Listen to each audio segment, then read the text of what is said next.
Hi, here we are. Back for a T11 after a little hiatus, a little bit of a break was taken. I've been pretty busy trying to figure out where we stand here on this whole thing. To tell you the truth, it's weird. I've been asking for messages. What do I want to do? Where do I want to go with all of this? I'm sure you're tired of hearing me and watching me go through all this. If you're watching on YouTube, hi. Yes, I have a weird handheld microphone that I'm attempting to use for the first time. But yeah, I just been busy. I've been really, really busy trying to figure some things out. I decided though I'm going to open up a gym just for Christians. I don't know if that's a little too specific of a thing, but a gym just for Christians, and I'm going to call it Jehovah's Fitness.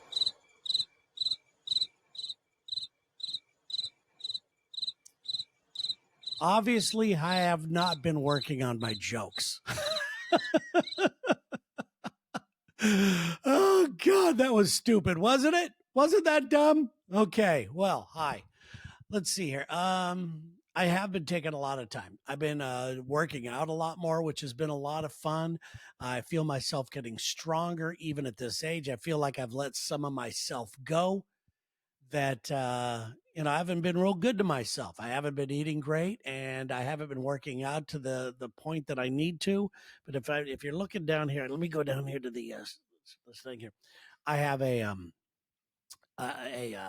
little calendar that I keep here, and I had the goal of doing 30 days straight in hopes of working out hard. I mean, working out to like I had a real workout, not like getting out and exercising. I'm talking about working out hard. I figured if I did that for 30 days straight, that was going to get me further along into making it a habit to where I don't feel like even have to write it down in my goal book to work out or my schedule book or whatever.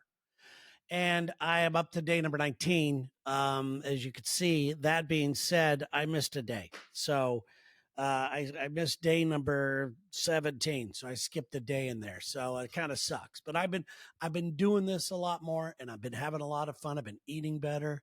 I've been asking myself, I believe, the right questions. You know, where do I want to go in life? When you start asking yourself, as I've talked about many times before, you start asking yourself the good questions, you get the good answers. But for the most part, I feel damn good. I feel good. My energy is up. I hate it when I hear people say this, but I have no better way to explain it. I am in what they call a flow state. The ideas are coming fast and furious, and I have to be very, very careful about picking out which ones are real, which ones might have legs, which ones to take action on. But yeah, I've been doing this, but for the most part, everything has been telling me to stop this podcast. The answers that I've been getting, everything has been saying, dude, just stop it. Refocus on what you really want to do. Ask yourself what you really want. Do you want to do another show with somebody else who has the same level of passion as you do for that show, that has the same vision as you do? And good luck finding that. That's very, very hard to do. But everything is telling me that I should just stop doing this podcast, that it did its course. It ran its course. I mean, the audience is growing slightly, but this isn't about trying to grow an audience. This isn't about trying to make money. Although if something huge were to happen, I'll tell you the truth. If I had hundreds of thousands of people watching this and sharing this and doing all this, I would try to turn it into a job. And I would do it every single day for the most part. But it's just not to that level. But that's not the reason why I would stop doing this. I just want to stop doing this because it's weird. Sometimes now I'm finding myself, I don't have anything to say. I don't feel that I have anything pertinent to anybody's life to say. So all these messages were saying, just stop doing the show, take some time. Even if you come back to it, it's cool. Nobody cares if you fail or if you succeed. Well, what am I saying? I'll get to that later. But yeah, that was a lie. That was an outright lie. Everybody cares if you fail or succeed. If you succeed, people want to jump on board. If you fail, they want to laugh their ass off at you. So, yeah. So, but everything was telling me that I should just stop doing the podcast. Like I said, take a break. So I actually recorded my very last podcast, and it was called How to Quit a Podcast. Now, how I record these things, I have to let you know of my process of how I record these things, and you tell me if this is a message or not, okay? I record these two ways. Right now, as I'm recording this, I have an audio thing that's being taped right now, just so I could have it for podcast listeners only. No video, just podcast. And I use a thing called Adobe Audition. Right now, that's running behind me in the background. It's recording everything that I'm saying. Then when I would add video to it, which I don't know why I add video to it. I mean, hardly ever anybody watches it, but I wanted to have a video component to this as well.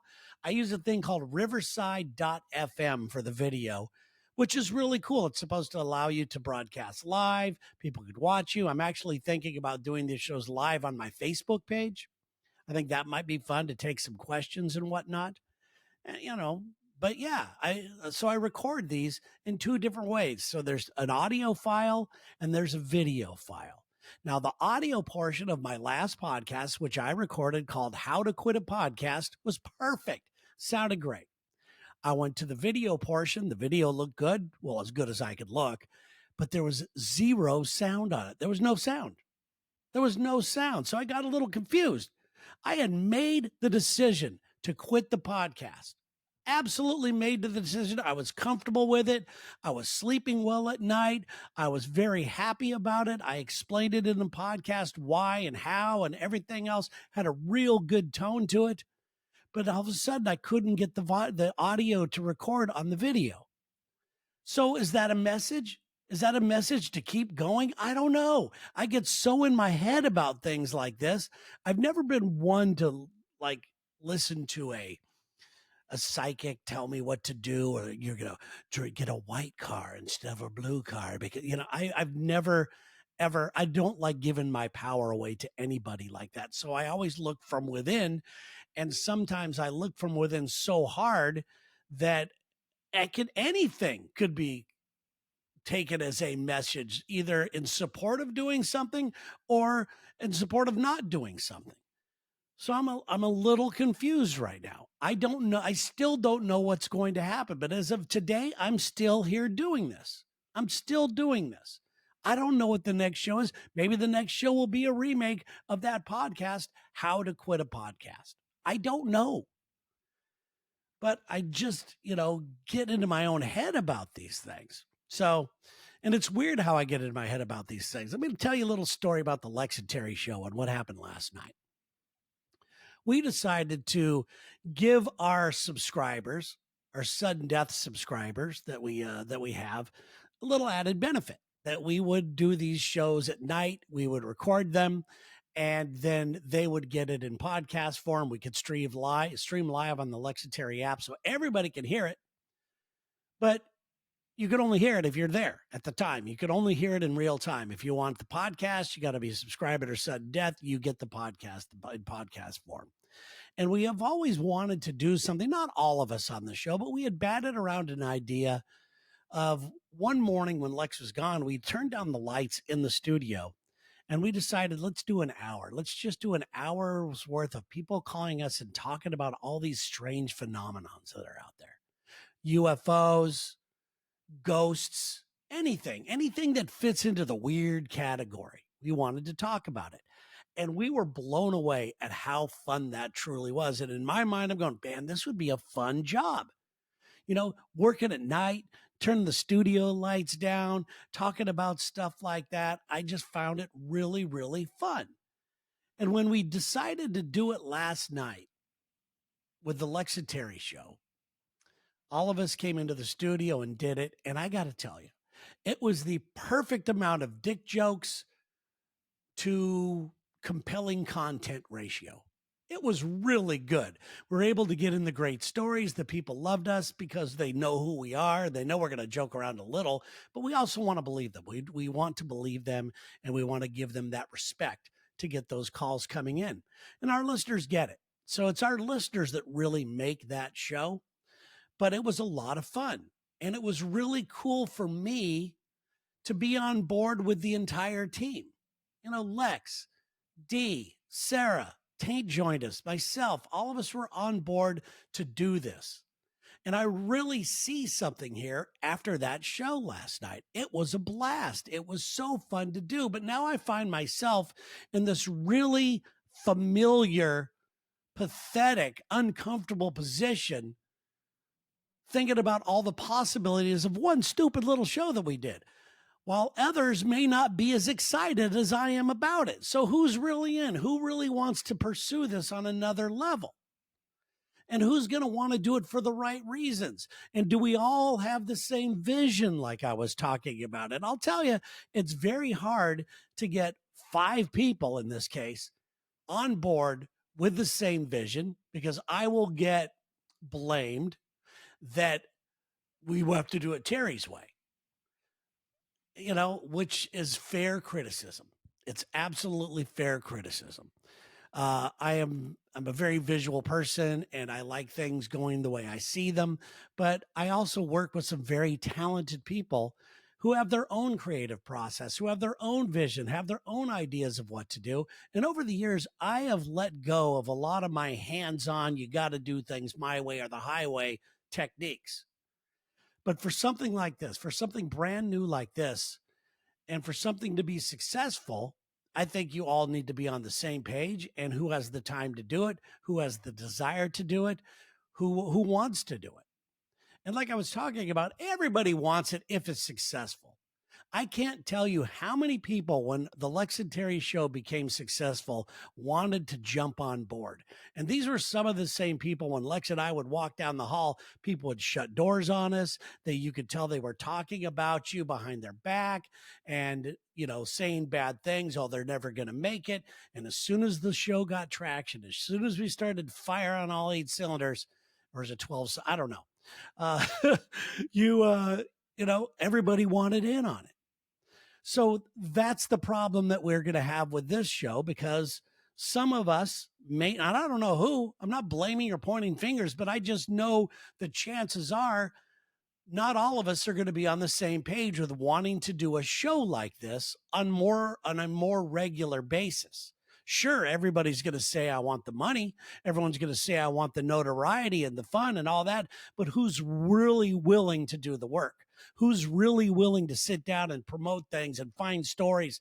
It's very easy just to open up the phone lines and go, hey, tell us your story, and then rely on your talent of telling dick jokes to get you through. But there's a lot of work that goes into something like this, especially trying to take it to the next level. Who's willing to really do what it takes for a show to be successful?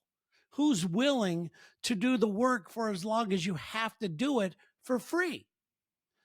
I've been telling this analogy or story or folklore. I don't know what it is. I should probably do a little more research on it. But the story goes, and it could be very well true. I think it's true. But there's a bamboo in China, a specific bamboo in China, that you plant it on a certain day, you write down the day it is, and then you water the seed every single day, a certain amount of water. Every single day you water that seed. If you miss a day, it's not going to work. Okay? For 5 years. You're supposed to do it for 5 years without missing a day, like I said. Now, supposedly 5 years to the day that you planted it, and if you watered it every single day, you're going to see a single sprout come up, and then you're going to get the most beautiful bamboo. And now that I say this out loud, I feel like this is folklore. But I like it. I like the analogy. I like the fact that if you want anything in your life and you want it to be beautiful, you have to be consistent with it. You have to believe. You have to go with it. So I don't know what's going to happen, but I'll tell you that thing last night, I had so much fun doing that. I love talking to the people because they were serious about it. And they also were able to take the jokes. I think it's, like I said, a perfect combination of jokes compared to the UFO type of, alien ghost stories out there. all the other people are so damn serious about it. And I want to be serious. It's not that I'm not a believer by any means. I want to believe. I want to see things like that. I've had a few things happen in my life that make me believe that a lot of these things can be true. And I just thought it was so, so fun. I don't know if there's a market for it. I don't know if anyone wants to syndicate it, but, and I don't know who on the radio show really wants to do it. And that's the sad part to me because I kind of want to see where it goes. So there you go. All right, I got an email. That's another reason why I wanted to do this. I've been getting some emails from you that apparently don't want me to stop doing this podcast, and I do appreciate you for that. First email here, it said this is from Paul in Fargo. Paul says, "Hey, I know your showmates bust your chops all the times by saying that you don't take time to smell the roses and you don't take any pride in all that you've accomplished. To be honest, it kind of seems like they're dead on in their assumptions. Do you think that they're right? And if so, is there something you want? Is this something you want to change?" uh, we kind of just talked about that, but I have this theory, and I've always had this theory. And anytime I talk about sex and the hustle culture and all that, I mean, there's people get really turned off by the hustle culture, but I find those are just people that have never had a dream and that they're kind of lazy. You don't need to preach to people anything about hustle or about whatever. I think that if you want to do something, you'll do it. Some people are able to walk right into it and make things happen sooner than later. But I think if it's something you really want, you're going to do it. But I don't think that successful people live in the past because they believe there's still a future. So you know, I don't like to sit there and think about all the great things that I've accomplished. Oh, we've got great ratings, we've got great this and that. I expect to have good ratings. I expect to have a great show every single morning. I expect this time. I expect miracles to happen. I've seen them happen. I know that this is the way the universe works. I expect this kind of stuff. So, yeah, it puts me in a weird position, it really does. But I need this. I need this in my life because I want to believe that there is a tomorrow. I know a lot of people say that they want to live in the moment, and I think healthy people do live in the moment. And when you're living in the moment, I think you have more of a, I don't know, more of a capability to maybe do those things, to appreciate more what you've created or what's about to happen for you, or all the good things that you've done. But I'm still always hoping for tomorrow. I'm trying to live preoccupy myself every single day with being around the people I love, doing what I love, and being able to create and have a little bit of fun. So, hang on a second here. I want to this. It's starting to get sunny in the background. I'm going to lower these drapes. Hang on. I don't know if this mic cord's going to. No, it's not going to reach. Just stay with me. All right. Just stay with me. I'll be with you. All right. Hold on a second here. Hold on. Okay, that's not the right one. That's not the right one. Put my headphones back on. Okay, we're lowering the drapes here. Thank you for dealing with this.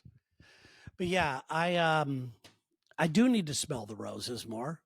I think that I do, but I think that I'm pretty happy. I'm not walking around going, "Oh, we suck today," but I'm also very capable of saying, "You know what? We could be a lot better," which has led to a lot of arguments on our show, because when I say things like that, people start to think that I'm criticizing them. People start to think that I'm calling somebody out. And my point is, if you start to feel that way, maybe deep inside, you're not covering your own ass. I know there's certain days that I don't bring my A game. So anyway, but I just think that the unhealthy people, the out of shape people, physically, mentally, you could be out of shape mentally as well, are just procrastinators. I'll get to it tomorrow. I'll do this tomorrow. I'll do that. So I'm doing my best to answer your question anyway. I'm doing my best to just be happy. And I think I am happy, but people don't think I am. It's the strangest things. People don't think I'm happy because I don't sit there and go, God, we're so good. I expect to be good. Like I said, I expect it to be good. I expect it to be fun. I expect life to be happy. I expect good things. I don't go looking for bad things all the time, but they do crop up, professionally speaking, when you know that something was said wrong or done wrong, or you had a meeting about something and somebody forgets it. And, anyway, I don't want to get into that, but I just see a lot of people giving up on their lives in their mid 30s, starting in their mid 30s. And here I am, uh, God, pretty soon I'll be in my mid 60s and I'm not giving up. I'm not giving up. Even if I was to quit the podcast, that doesn't mean I'm giving up. That just means I'm reorganizing, rethinking, because, I just don't have it in me. I don't have it in me to give up. And it's not like I don't even want to call it giving up. I just don't have it in me. This is the way my mind works. I'm always wanting to do fun things and be around fun people. You know, some dreams are just dreams, and that's as far as it goes for many people. I don't want to be one of those people laying on their deathbed going, God, I didn't give it all my best shot. I should have done this when I had. I mean, I have a lot of things I regret that I'll never be able to get back, but I can still make up for that. I can still fill that void by doing something right this second that I love and that I'm good at or whatever. So, yeah. I think I'm close to being in a happy zone. I'm it's something I'm going to keep my eye on. Okay, so Paul and Fargo, I'm going to keep my eye on it. Okay, I'm just kind of very afraid that I'm not going to live up to my potential, and I'm not even sure what my potential is. My potential to me is boundless. It's unlimited because any idea that I have, I see potential in it. The next email comes from Nellie in St. Augustine, although Nellie wrote down St. Augie. That's what the locals call it, I guess. Did I hear you correctly when you said that you were wrong by telling people to live their dream and to instead do something that they are very good at? Whew, that is a great question. That really is really, really good. In fact, some of these meetings that I've been having with myself lately are exactly about that. I don't ever want to dream so big in your gut. You're going, oh, that's just a big dream. But I also want to be one of those people that don't feel like they have any limits. So it's a very tough position that I find myself in. So I asked myself the other day, okay, what am I good at? What am I very good at? What have I been good at my entire life? And everybody has an answer for this. Some people can draw, some people are good at woodworking, some people are good at lending an ear for a friend. Everybody has their talents, and I think a lot of people overlook their talents. And I think we're given these talents for a reason, and I think we have to put them to use. My talents are not earth shattering. I don't believe my talents are going to save the world. I'm not going to cure cancer. I wish I could. I'm not going to do any of that stuff. But I believe that my talents shouldn't be ignored. And I think I've got a couple talents that are pretty strong that have been with me ever since I've been young. One of them is that I have the ability to make some people, not all people, some people laugh. My mother, and this is the first time that I knew that I had the ability to do this. My mom she had a very good sense of humor. I will give her that. So making her laugh was something that I really enjoyed doing because we weren't in a real happy home. My dad, when I was, younger, my dad was very sick. He had, like I've said before, he had rheumatoid arthritis. He had 2 new knees put in, 2 new wrists, 2 new hips. And back in those days, it was brutal surgeries. And, they put him in, but they really didn't do anything. It's not like today where all of a sudden you got a knee replacement and they put a Band-Aid over your knee and you're running within 2 weeks. This isn't the way things were then. So my mother, and he also had some other inner things going on in his body that my mom really had to take care of him. And she really had to cook specific meals. She had to I mean, her life was dedicated to a guy who I don't even think she loved. I didn't see a lot of hugging, a lot of kissing, a lot of that going on. So if I ever made my mom laugh or my dad laugh or anybody laugh, to me, that was a time in the house that was much different than all the other times that were in the house. So I remember my mom was ordering some Chinese food. She was on the phone ordering Chinese food. And I know that this is wrong, but please remember this. I was a young kid. This was years ago. And you know what? I would still do this today. Who am I kidding? Because I know that what I'm about to tell you did not come from a place of racism or being mean or anything like that. I love the differences of people. I hate the fact that the media or whoever you want to talk about, social media or the politics or whatever, everybody wants us to be the same. They all want us to vote for the same person. They all want us to wear the same clothes, to root for the same teams, to eat the same food, to pray to the same God. What a boring fucking place that is. Okay. So what I'm about to tell you was coming from, and still does come from, a place of love. There's no hate. I don't want to say love, but there's no hate or ill intent to my story here. Okay. So my mom is on the phone with the Chinese restaurant, and I could tell she's having a hard time ordering the food. So I'm in the background yelling, "What you want? What you want? Got many people here. Hurry up, lady." And my mom started laughing in the background. She started laughing and she couldn't keep a straight face when she was talking to the people on the phone. And I was young and I was like, "Oh my God, I could not tell you how good that felt to me." I'm sorry to the Asian community that you had to be the brunt of the joke, but it made me realize that I have somewhat of a gift.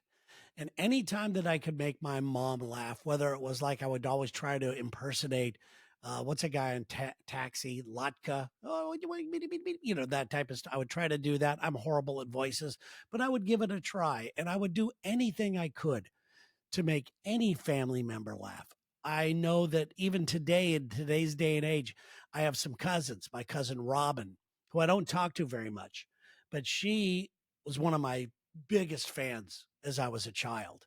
She's a few years older than me. And she just laughed at everything that I said. She really thought that I was funny. And it feels really good to know that you might have a gift. You might be, but comedy is like art. It's, if you think it's funny, it's funny. If you don't think it's funny, it's not funny to you. I mean, nobody, unless today's day and age, I think in today's day and age, people are watching comedians now because of social media. Oh, they've got 300 million people follow them and they must be funny. No, they're just good at algorithms. They're just good at talking you in and telling you that they are funny. What makes you feel good? Who touches you? Who makes you laugh? Who talks about the topics you like? To me, those are the funny people. But I just love that feeling. I love being able to make people laugh. So I think that I'm good there. So that was one of my answers to myself. I'm pretty good at telling jokes or coming up with funny things or looking at life from a different perspective or making fun of myself. I get it. I get it. Another thing that I think that I'm good at, and I've always been good at this, is encouraging my friends to explore who they are. And I've been very good at picking out friends who do the same for me. I feel the most alive when I'm having conversations like that with my family and friends. Not a lot of family members do I talk to about this, but my friends, my closest friends. And even on this podcast, I feel that I'm coming from the right place because I have made some things happen in my life and I know how I've made them. And I want to support you and I want to cheer you on and I want you to do what you're good at. I'm starting to think it's great to have dreams. It's fantastic to want to have a dream. But as far as making a living goes, I think you probably need to do something you're very good at. And if you have another dream along with that, whether it's to be an artist, whether it's to open up your own business, I think you need to do what it takes to learn about all of it and to practice. And like that watering that bamboo every single day doesn't mean you can't live the dream or the life you've always envisioned. But ask yourself really deep inside, what what am I good at? You're going to get the answers, and please do not kick those answers to the curb. They're right. Those answers are absolutely right. So give it a shot.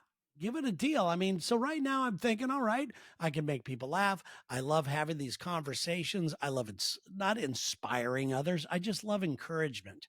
I love having a small group of people where we just lift one another up and the things that we talk about, and we give each other honest and good and truthful advice. Like if one of you were to come to me and say, "Hey, it's my dream to be a writer. Could you read some of this stuff?" Which has happened to me before. I will read it and I'll give you my honest feedback. But my honest feedback doesn't mean that you should do what I say. So I'm very careful to point this out. This is just what I'm feeling. Ask a bunch of other people. If they are having the same feeling about what you're doing, chances are you're doing something wrong. I would always get complaints on the Lex and Terry show that I would eat. I would be chewing live on the air, and people don't like hearing that. I understand that. And my initial reaction was, F you, this is my show. I'm going to do what I want to do. I'm going to do that. But after I heard so many times, I decided I was going to stop do that. You could learn so many different things just by talking to others, but don't give up just because you get a negative comment or because one show didn't have, hardly any listeners or shares. That doesn't mean you're doing something wrong. That just means people haven't found you yet. Your people haven't found you yet.